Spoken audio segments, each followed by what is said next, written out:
video is going to show you a wall mount I made for my phone. It's made from 2 pieces of aluminum flat bar, a couple cut-off screws, and it's held to the wall using nanotape. Just a couple pieces on each end. And the rest of the video is going to show you how I made this wall mount. And it's to go with this Conair phone. Let me see if I can get that on there. Okay, just like that, nice and secure. Yeah, so that's the finished product, and the rest of the video will show you how I made it.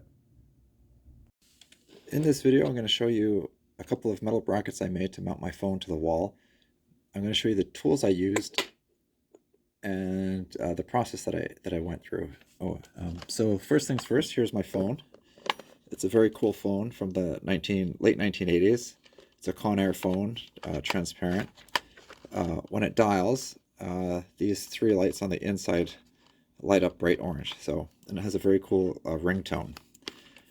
So I wanted to keep using this as the buzzer for my apartment. The building that I'm in, they recently changed the intercom system so that the old one broke, so that the new one doesn't work with the RJ11 jacks anymore. So I'm in the process of getting a voice over IP phone number that will be connected to the intercom system. So that's the reason.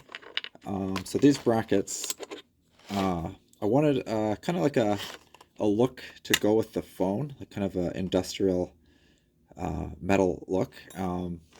So I took some aluminum flat bar and I cut down some screws.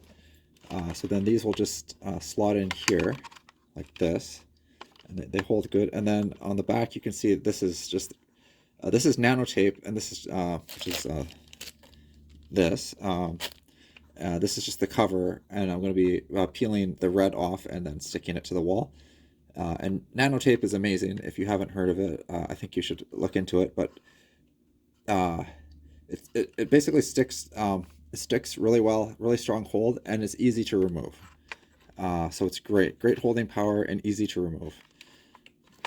Yeah, so that'll be like that, and then the bottom one, same thing, will just be like that.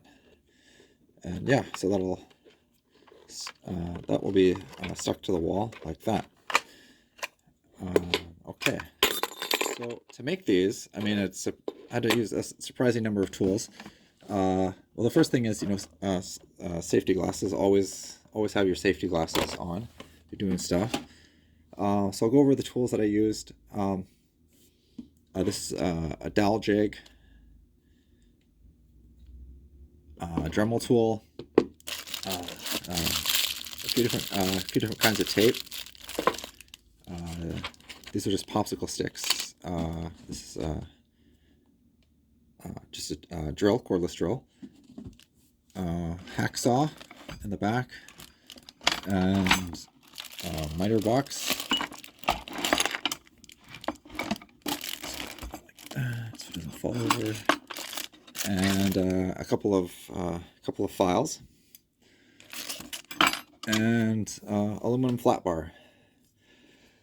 So this aluminum flat bar is I got it on AliExpress. It's 3 millimeters thick and 20 millimeters wide, and I cut it into pieces using the hacksaw and the miter box.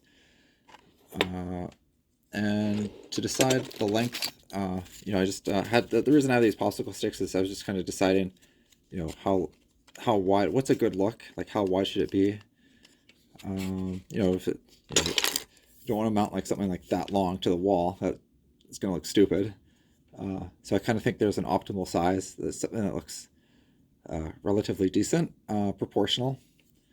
So I came up with this size. I thought it was decent.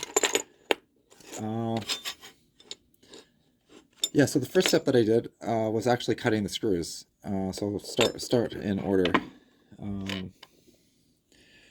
So I had to determine like how much space how much of a gap between the screw and the flat bar needed to be to have a good fit in the back of the phone like that.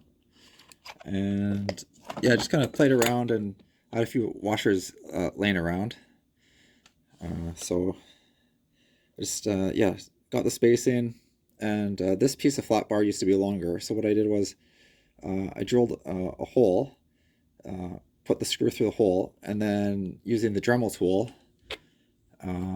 this piece of flat bar used to be longer, so I was holding it like this, and then in the other hand holding the Dremel tool and having the Dremel tool spin, and then just cut the ends of the screws off.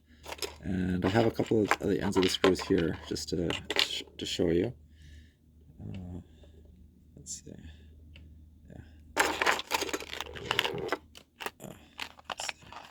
Yeah. Maybe it's kind of hard to see, but yeah, just little screw bits. Okay. And I used just these number 10 screws, and the only thing special about the number 10 screws is I found that they fit well into the circle portion of the phone at the back there. So that's basically the main reason for that. Number 12 was the head was too big. It was wouldn't fit. 8 was a bit too small. 10 was just right. Yeah, so after the screws are cut, then I took this little file, and I just smooth out the burr on the back of the screw, just a little bit, not a lot. And this is called a needle file. So that's what I use that for. And then so that was done, and then I had these 2 screw nubs.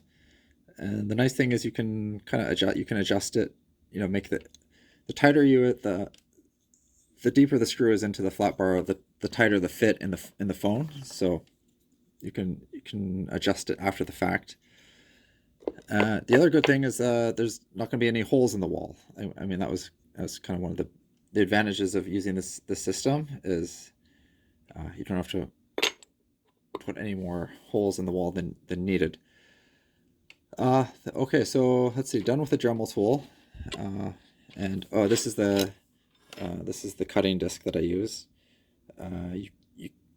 You can get thinner cutting discs, but I wouldn't recommend it because they tend to fly apart.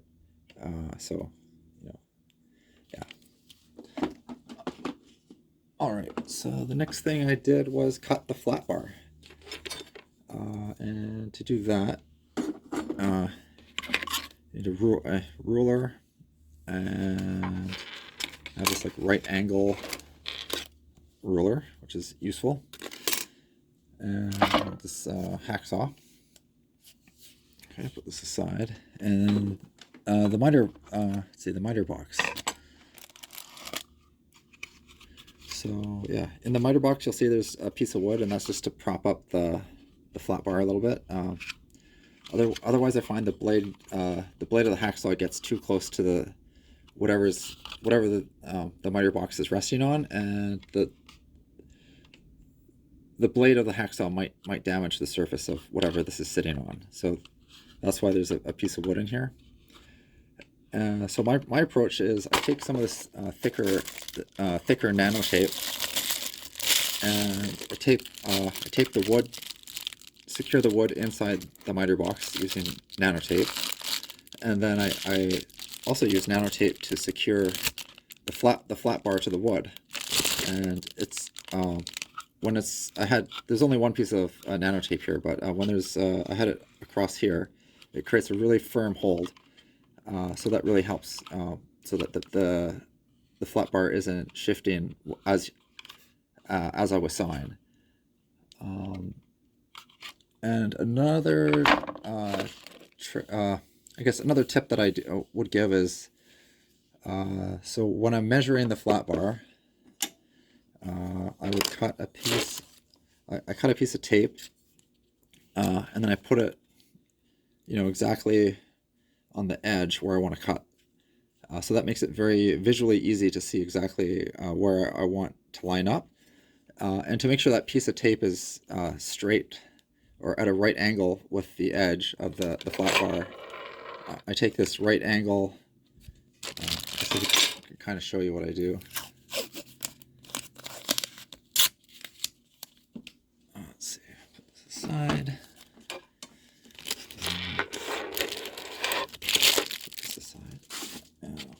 Side. Okay.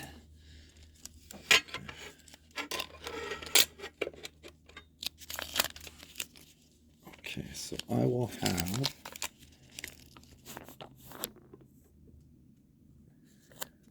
have this like I'll have the right angle right up against the side of the flat bar, and then I will put the tape along the edge of the right angle and then put it across the flat bar. So then I know this is going to be at a 90 degree angle.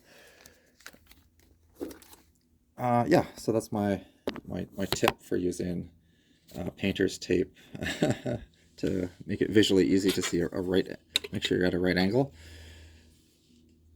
All right, so done with the right angle, done with the flat bar. So after the flat bar is cut, then I take this this file. This is called I think this is called bastard spacing. It's a very fine thread, very fine. They call it removal.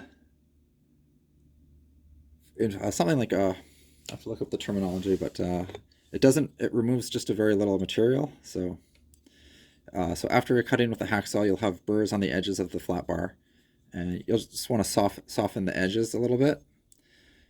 So that's very useful. And also if the sizes come out a little bit different, like as mine did when I cut, they're just a bit off. So then, I just put them together and shaved one side down so that they were both the same length. Yeah, so it's very useful to have a file.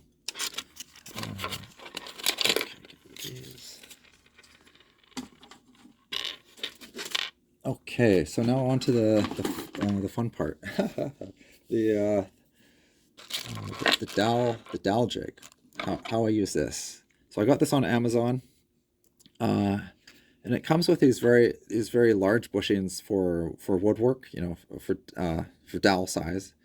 But I use the dowel jig for other things, and I needed smaller sizes. So you can find these smaller size bushings on AliExpress. So you can get 2, 3, 3.5, 4, 4.2, 4.5, 5. You can get just pretty much all the metric sizes, and they just screw in. They just screw into the top there. The only thing is when you buy these, you just have to make sure that the threading is compatible with the dowel jig that you have, because they won't always be the same. Yeah.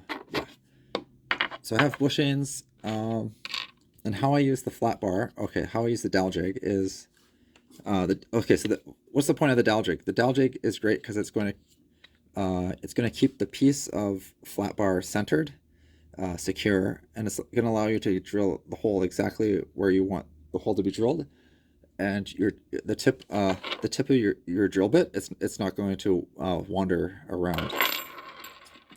So I don't know if it's really it's meant to be used for this, but this particular dowel jig is super nice to use with this thickness of flat bar, because I just slide it in there, and and then on this side, they have these markings that show you where the drill bit is going to come down and hit the flat bar. So once the flat bar is in there, you just secure it. Yeah, secure it, and you put in your bushing. Yeah, that's the right one. And then after that, I like to do a test. So what I'll do is I'll stick the drill bit through the bushing, and I'll mark I'll just put like a little pinpoint, just to make sure that that's exactly where I want, where the hole is going to end up, because sometimes these can be these markings here, these can be just a little bit off, like a millimeter off. So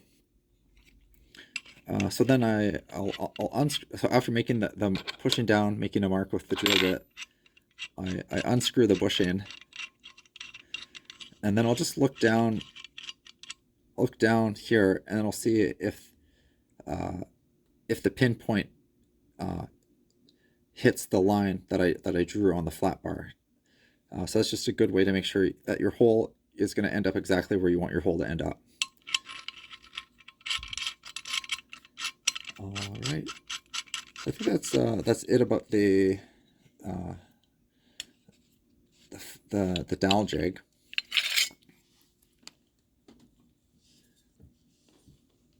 So now you have your flat bar, you have your hole in the aluminum flat bar, and you have your screw nubs. So the only thing left now is just to put on this this Nano-Tape, and then so this Nano-Tape is also got this on AliExpress, and it just matches the same width as the flat bar. You don't have to get that. I mean, you could get you could cut it lengthwise. But yeah, so I think that's about it.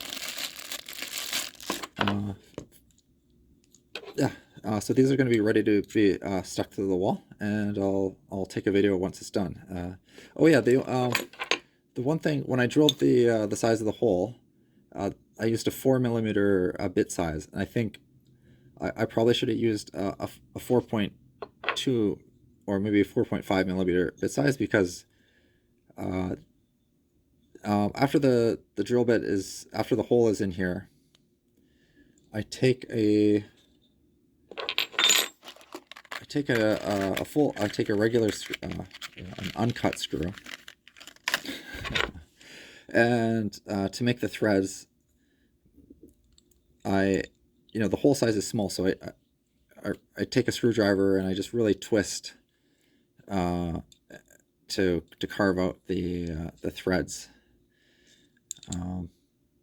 Yeah, and when I was doing that process, it was very hard. I ended up stripping a couple of the heads of the screws. So I think instead of going with a 4mm, I probably could have went with like 4.2 or 4.5. But yeah, overall, I think this project worked out really well. And just to make these couple things, it's just it's a surprising number of tools that you need to have to make. I mean, you could probably get away with less tools. Like if you don't have a dowel jig, you could freehand it, but just in my experience, it is very difficult to get it right in the middle. Yeah. So anyway, that's this project. All right. Have a good day. Bye.